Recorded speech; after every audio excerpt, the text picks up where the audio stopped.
amigo, tudo bom? E aí, já assistiram a nova série da Netflix, Cidade Invisível? Pois esse vídeo é especialmente feito para eu te contar sobre a série e as lendas que compõem a trama. Eu sou a Lauriane e sejam todos bem-vindos ao canal Mermetologia.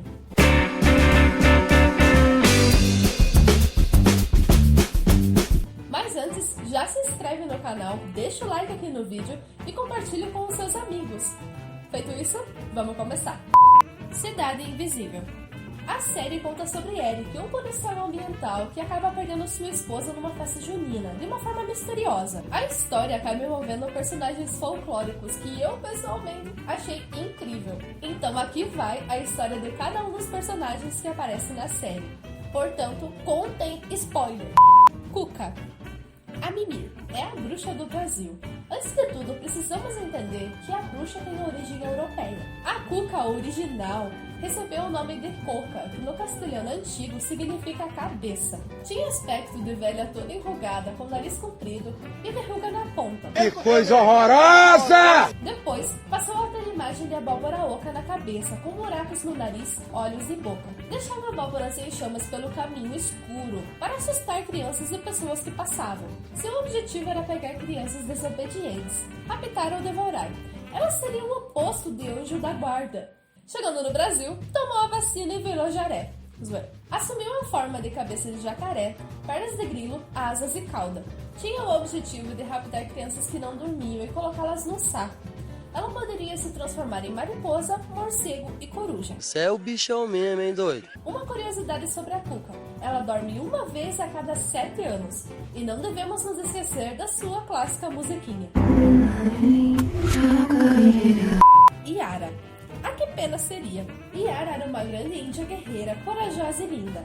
E foi por isso que seus irmãos tinham inveja e decidiram matá-la. É impressionante o grau de maldade que vocês têm. Porém, ela conseguiu derrotar e matar os seus irmãos. Uma dádiva dos ninjas.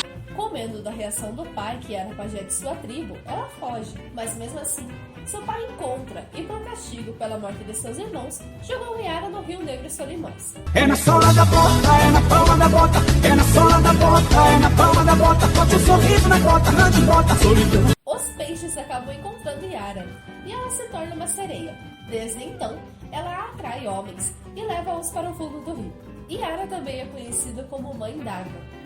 Ela tentou mudar sua visão pelos homens. Uma vez, ajudou um pescador a pescar. Ele era doce e gentil. Mentira! E eles se casaram.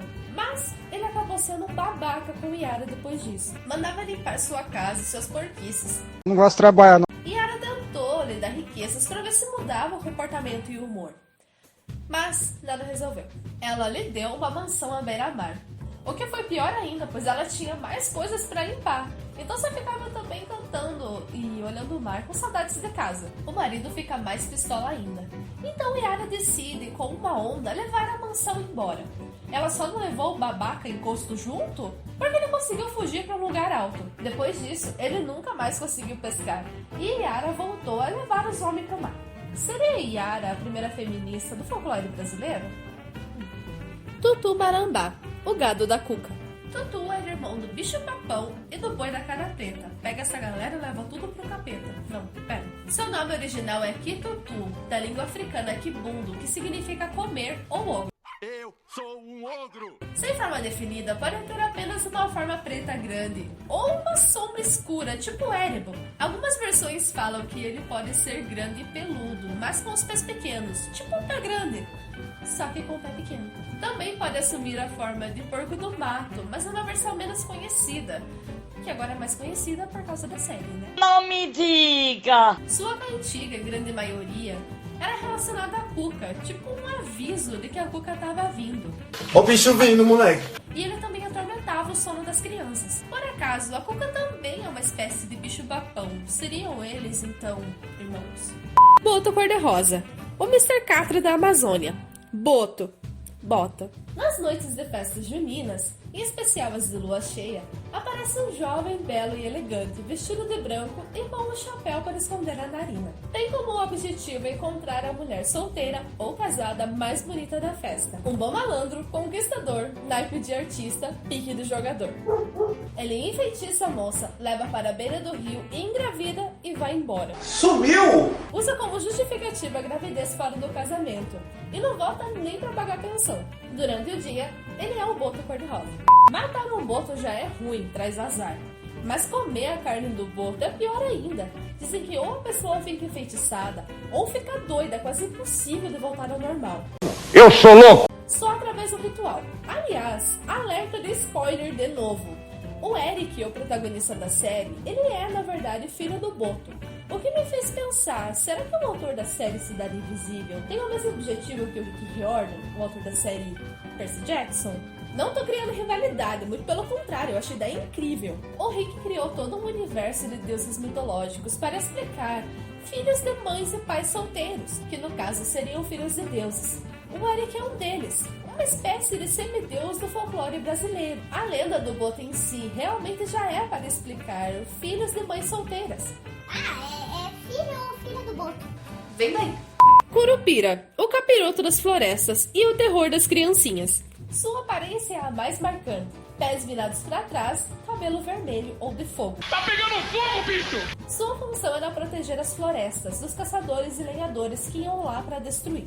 Conhecido por suas traquinagens, ele era facilmente confundido com caipora, mas havia um jeito de escapar de suas armadilhas. Era só deixar cipós trançados pelo caminho. Ele adora desfazer esses nós. Ou simplesmente deixar uns bolos de fio de fone de ouvido pelo caminho, né? Ele também capturava crianças e só devolvia 7 anos depois para os pais. Ele era associado à violência e a casos mais pesados por conta disso.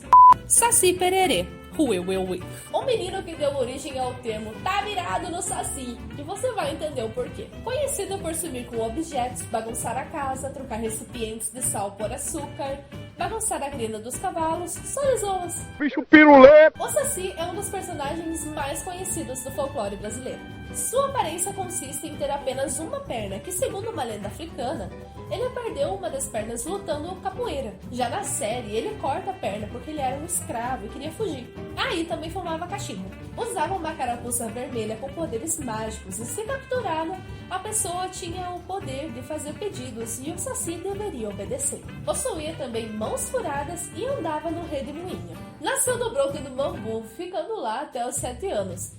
Ele vive até os 77 anos fazendo zoeira, e quando morre ele vira um cogumelo venenoso.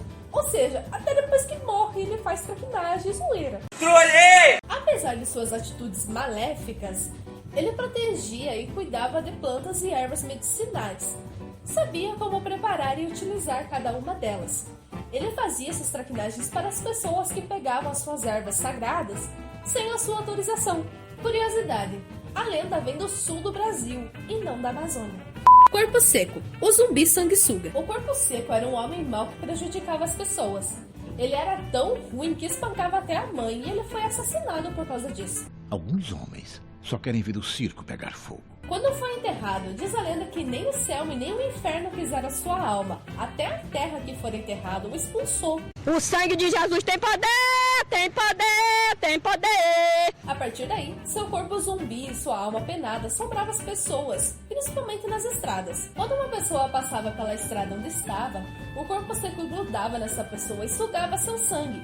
E caso não aparecesse alguém para salvá-lo, essa pessoa morria. Essa lenda é muito conhecida no centro-oeste do Brasil e também em algumas partes do sudeste, como São Paulo e Minas Gerais. E ela era usada e contada para assustar crianças que andavam sozinhas por regiões desconhecidas. Há umas teorias por aí que diz que a série pode ter uma caipora, um boitatá. Fica aí o questionamento em que vem a segunda temporada. Bom, é isso, meus amigos. Espero que vocês tenham gostado do vídeo. Se você gostou, deixa seu like e compartilhe com os amigos. E não esqueça de deixar o seu comentário aqui embaixo. Até mais, pessoal!